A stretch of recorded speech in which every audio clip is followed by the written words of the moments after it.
제3장. 그렇다면 유대인이 이방인보다 더 나은 것이 무엇입니까? 또 할례의 가치는 무엇이겠습니까? 모든 면에서 많이 있습니다.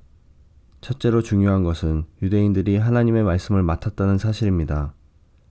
그런데 만일 유대인 중에 하나님을 믿지 않는 사람이 있다면 어떻겠습니까? 이 사람들이 믿지 않는다고 해서 하나님의 신실하심이 무효가 되겠습니까? 절대로 그렇지 않습니다. 설령 모든 사람이 거짓말쟁이라 하더라도 하나님은 참되십니다. 성경에도 이렇게 기록되어 있습니다. 주께서는 주님의 말씀으로 의로우심을 나타내시고 심판하실 때 주님께서 이기실 것입니다. 내가 사람들이 사용하는 논리의 방식대로 말해보겠습니다. 우리가 의롭지 못한 것 때문에 하나님의 의로우심이 더욱 밝히 드러날 경우 뭐라고 말하겠습니까? 우리에게 진노를 내리시는 하나님을 의롭지 못하다고 하겠습니까? 결코 그럴 수 없습니다. 하나님께서 의롭지 못하시다면 어떻게 하나님께서 세상을 심판하시겠습니까?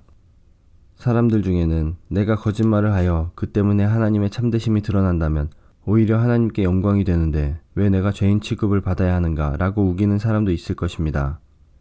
이것은 마치 선한 결과를 얻기 위해 악을 행하자 라고 말하는 것과 같습니다. 사람들은 우리가 그렇게 가르친다고 우리에 대해 비난을 하고 다닙니다. 그러나 그런 사람들은 정죄를 받아 마땅합니다. 그렇다면 과연 우리 유대인들에게 이방인들보다 나은 것이 있습니까? 전혀 없습니다. 이미 말했듯이 유대인이나 이방인들이나 모두가 죄 아래 있습니다. 성경에 이렇게 기록되어 있습니다. 의인은 한 사람도 없다. 깨닫는 사람도 없고 하나님을 찾는 사람도 없다. 모두가 곁길로 나가 하나같이 쓸모없게 되었다. 선한 일을 행하는 사람은 단 한 사람도 없다. 그들의 목구멍은 열린 무덤이고 혀로는 사람을 속인다. 그들의 입술에는 독사의 독이 있다. 그들의 입은 저주와 독설로 가득 찼다. 그들은 사람을 죽이려고 바쁘게 움직이며 그들이 가는 곳마다 멸망과 비참함이 있다. 그들은 평화의 길을 알지 못한다. 그들의 눈에는 하나님을 두려워하는 것이 없다. 우리가 알기로는 율법에 기록된 내용은 그 무엇이 되었든 율법 아래 사는 사람들에게 말하는 것입니다. 그래서 누구든지 변명할 말이 없게 되고 온 세상은 하나님의 심판 아래 있게 됩니다. 그러므로 율법을 지키는 것으로 하나님 앞에서 의롭다고 인정받을 사람은 아무도 없습니다.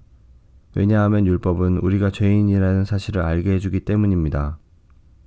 그러나 이제는 율법 없이도 하나님께로부터 오는 의가 나타났습니다. 이것은 율법과 예언자들도 증언한 것입니다.